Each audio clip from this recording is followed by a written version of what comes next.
안녕하세요. 오늘은 역대하 33장에 나오는 므낫세 왕 얘기하겠습니다.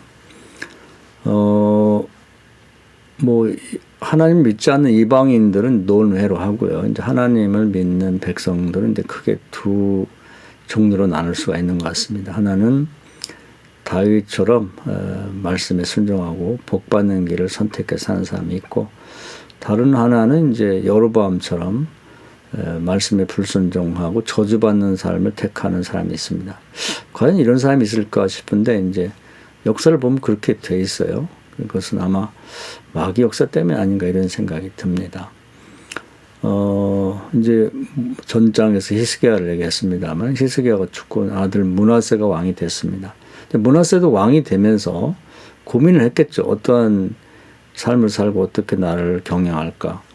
근데 이상하게도 자기 아버지 히스기야는 다윗의 길을 선택해 삶으로써 다윗이 받은 축복을 받았는데, 자기 할아버지 아하스는 완전히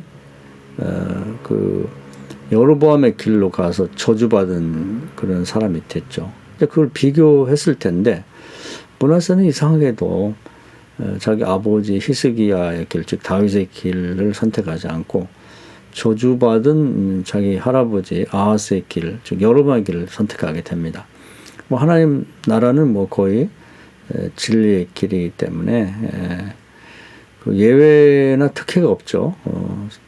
순종하면 들어가도 나와도 복 받는 거고, 말씀에 불순종하면 이제 저주받는 거죠. 근데 이것은 세상에도 마찬가지입니다. 세상에도 법이 있는데 자기 신분과 관계없이 법을 어긴다. 그러면 법 앞에 또 모든 사람 평등하기 때문에 이제 법을 저촉을 받는 것이죠. 장관이나 국회의원이라 할지라도 불법 주차하면 주차 딱지를 받고 벌금 내야 됩니다. 그리고 교통 위반하면 또 벌금을 내야 되는 거죠. 그것도 딱지를 받고 벌금을 내야 되는 거지. 거기서 특혜나 예외가 없습니다. 만약에 내가 장관인데 국회의원인데 이러면서 그 법을 초월하려고 하면 이제 신문에 나오고, 그것 때문에 자격직 박탈 당할 수 있는 그런 것이 되는 거죠. 하나님 나라도 마찬가지입니다. 하나님 법을 어기고는 축복받거나 그리고 하나님부터 인정받을 수가 없는 것이죠. 세상에는 혹시 예외와 특혜가 있을 수 있지만 하나님 나라에서는 전혀 그런 게 없습니다. 그렇기 때문에 이제 므낫세가 여로보암의 길로 가기로 결정했으면 우리가 예상할 수 있는 것은 이 사람 저주받겠구나, 이걸 예상할 수가 있게 되는 것입니다. 그래서 왜 그런 그 선택을 하는지 이제 정말 이해할 수 없는 것이죠. 배은망덕한. 그래서 므낫세는 이제 그 시대를 대표하는 왕이니까 하나님도 그 므낫세를 선택해서 이제 그 삶을 어떻게 살았고 어떤 평가를 받았는지에 대한 말씀을 하고 있습니다. 자, 그러면 성경을 한번 보면서 또 설명하도록 하겠습니다. 유다 쪽의 므낫세 왕이죠. 왕위에 오를 때의 나이가 12세라 이렇게 되어 있습니다. 예루살렘에서 55년 동안 다스렸는데 오랫동안 왕노릇했죠. 근데 한마디로 시작부터가 여호와 보시기에 악을 행하여 여호와께서 이스라엘 자손 앞에서 쫓아내신 이방 사람들이 가증한 일을 본받았다. 왜 이런 걸 본받는지 모르겠어요. 이게 좀 아이러니입니다. 하나님 믿고 하나님 나라에서 가장 이제 그 남북이 갈렸을 때 이제 남쪽을 신뢰했는데 거기서 왕이 되는 최고의 이제 축복을 받았죠. 그럼에도 불구하고 왜 이런 일을, 가증한 일을 본받는지 그 참 이해할 수 없는 것이죠.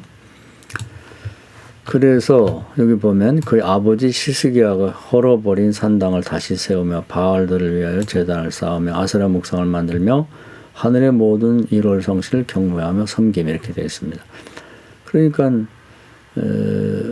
아버지가 헐어버린 걸 다시 세우는데 그건 이제 여로보암의 길이자 자기 할아버지가 저주받은 길을 선택한 거죠. 왜 본을 그런 걸 받느냐 하는 것입니다. 그러면서 이제 해서는 안 될 일들을 하는 거죠. 여호와께서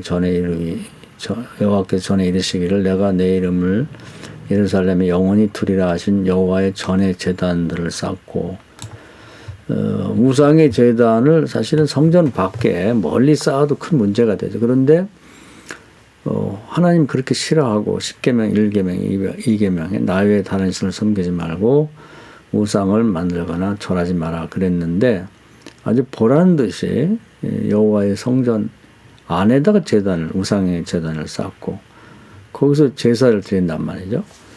또 여호와의 전 두 마당에 하늘의 1월 성신을 위하여 제단을 쌓았다. 이건 상상할 수 없는 일이죠. 이래서는 안 되죠. 또 그 다음에 흰놈 골짜기에 하나님 가장 싫어하는 거죠. 불을 아이들 통과하면서 이제 인신제사 드리고 점치며 또 요술을 행하는 자, 신접한 자, 박수를 신임하고 아니 박수를 신임해서는 안 되죠.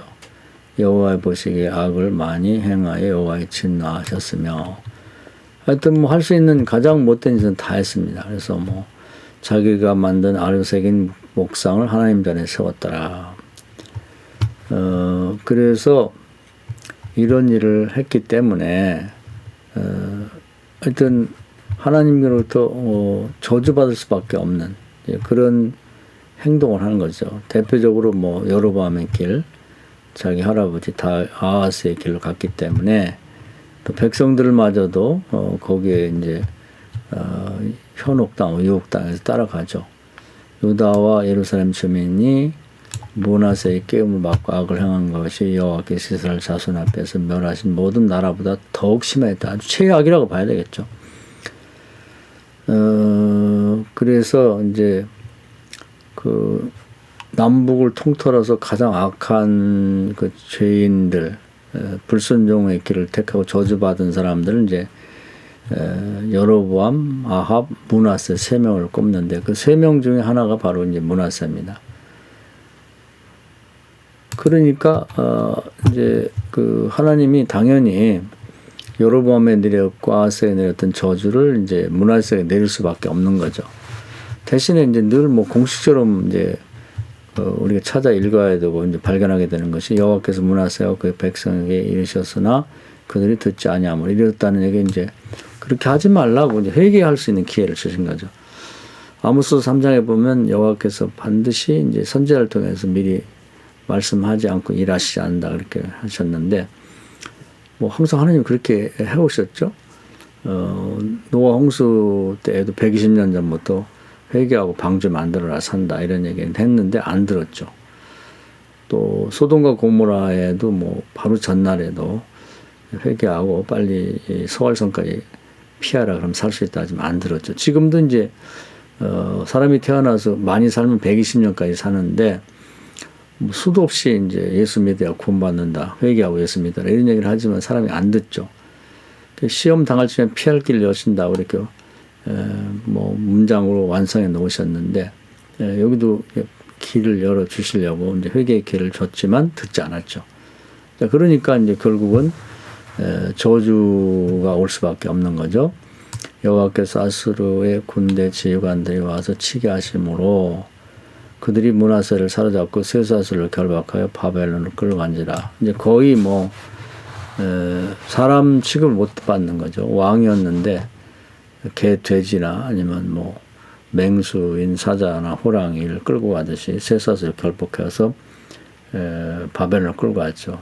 자기 개인도 그렇고 나라도 그렇고 완전히 망할 수밖에 없는 그런 상황에 이제 놓이게 되는데 이건 당연한 결과죠.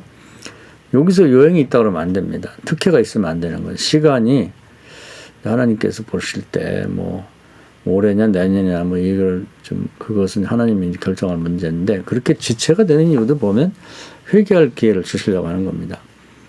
이렇게 저주를 내리게 되면 많은 사람들이 이제 죽게 되고 어려움이 처하니까 하나님이 이제 그것을 어떻게든지 피하게 하시려고 하는데 이제 안 들으니까 어쩔 수가 없는 것이죠.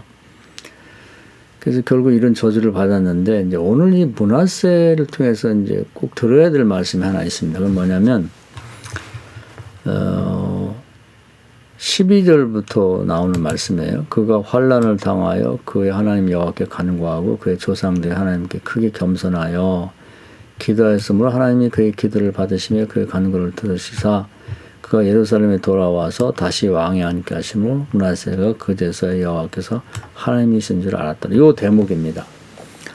뭐 비슷한 얘기들이 이제 계속 이 왕들에 대한 평가가 나오다가 이제 이 대목에서 우리가 참 하나님의 성품에 대한 큰 이제 깨달음을 얻게 되는데, 하나님은 이제 아버지시죠. 아버지를 이제 신약에 보면 아버지로 부르는데, 또 선민이 구약으로 말하면 이스라엘 왕이신데 자비롭고 은혜롭고 노하기를 더디하시죠.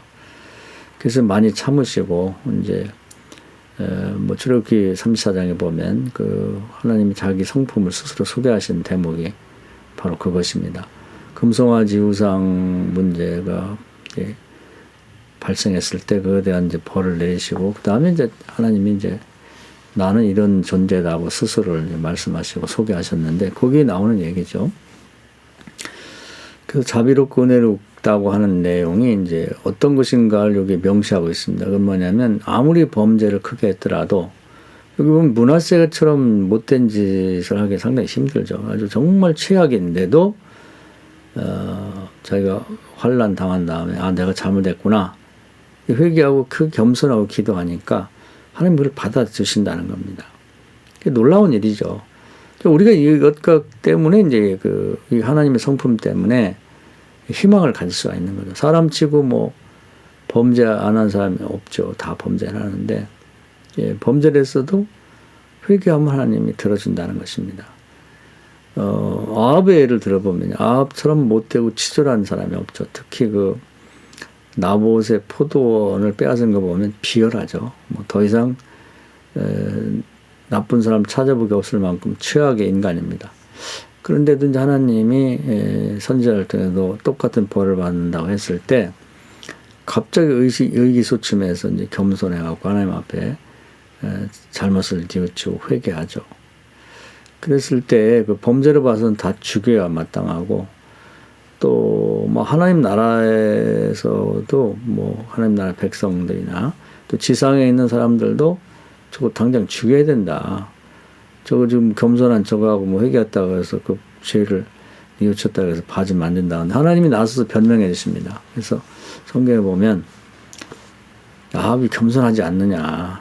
저렇게 겸비해 있는데 한번 봐주자. 그러면서 오히려 설득하는 것 같은 뉘앙스가 나와요. 그래서 당장 쳐 죽여야 되지만 집행유예를 내립니다. 그래서 자연사하도록 내버려두고 그 다음에 이제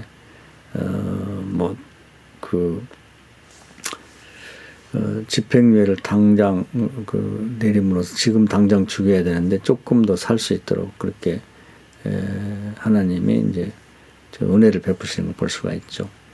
요나도 보면 그래요. 요나도 하는 행위를 보면은 하나님 니느웨 성에 가서 구원 사업을 하라고 했는데 반대로 이제 다시스로 배를 타고 도망가죠. 요즘 같으면 이제 스페인 쪽인 것 같은데요. 그러다가 이제 뭐 풍랑이 오고 자기가 탄 배가 뒤집어지게 생겼으니까 잘못을 시인하면서 자기를 바다로 던지라.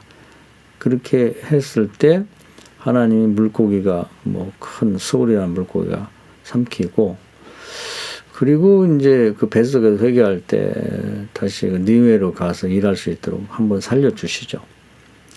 그래서 이제 최악의 경우라 할지라도 뭐 사명을 요나처럼 저버리고 엉뚱한 길로 가던 사람이라도 회개하면, 겸손하게 회개하면 하나님이 다시 일할 수 있는 기회를 주시기도 하고, 또 이렇게 아합처럼 정말 비열하고 더러운 범죄를 범했더라도 겸손히 기도하면 오히려 하나님이 그것을 용서해 준다는 거죠. 뭐 요즘식으로 말하면 형제가 잘못했을 때 형제마저도 저놈을 혼내야 된다, 이제 끝내야 된다 그래도 아버지가 나서가지고 엄마가 나서서 잘못했다고 하지 않냐.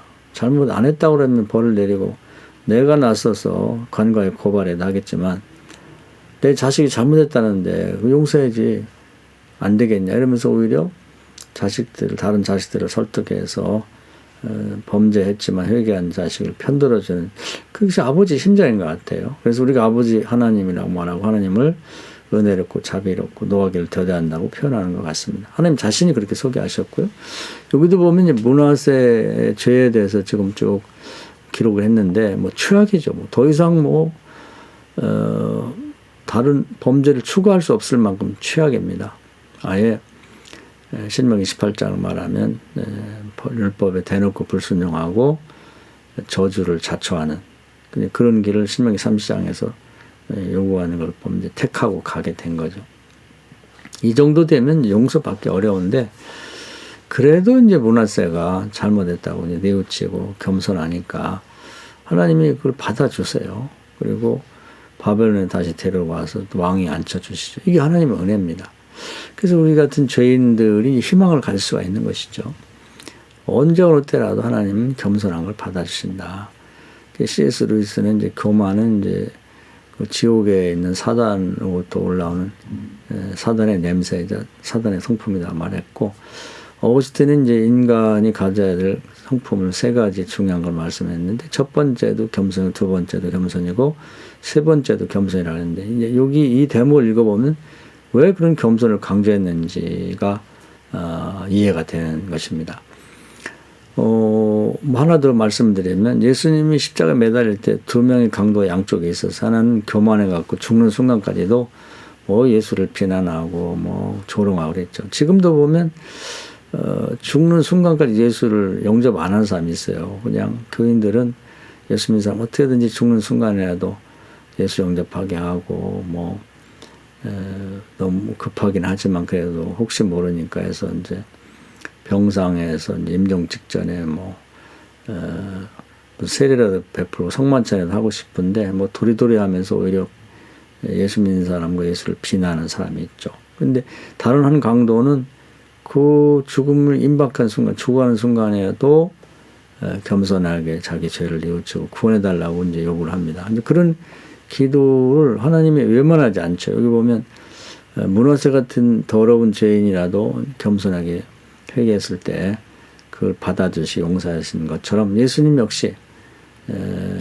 그 절대절명의 죽음의 순간, 그 십자가의 상황에서도 겸손하게 회개하고 구원을 요청했을 때 거절하지 않고 내가 오늘 나와 함께 나가는 있을 것이다 이렇게 구원을 약속해 주셨죠. 이제 이게 하나님 아버지의 성품이자 우리 그리스도의 성품이라 이렇게 보면 되겠습니다. 그래서 오늘 말씀을 통해서는 우리에게 이렇게 최악의 죄인으로 그동안 살았다 할지라도 회개하고 겸손한 마음으로 간구하면 용서해 준다는 희망의 메시지를 주는 것이죠. 그래서 이제 히스기야와 이제 므낫세가 대비가 되는데요. 히스기야를 통해서는 다윗의 길로 간 사람들이 맨 마지막에 찾아오는 이 교만이라고 하는 이 죄를 어떻게 극복할 것인가. 이것은 용서받기 어렵다고 하는 것. 또 이건 반드시 하나님이 시험 치게 만든다고 하는 것. 그 점을 우리가 꼭 인식해야 되겠고요. 므낫세를 통해서는 최악의 범죄한 삶을 살았더라도 마지막 순간에라도 회개하고 뉘우치고 겸손하게 되면 하나님 반드시 그걸 들어준다는 것.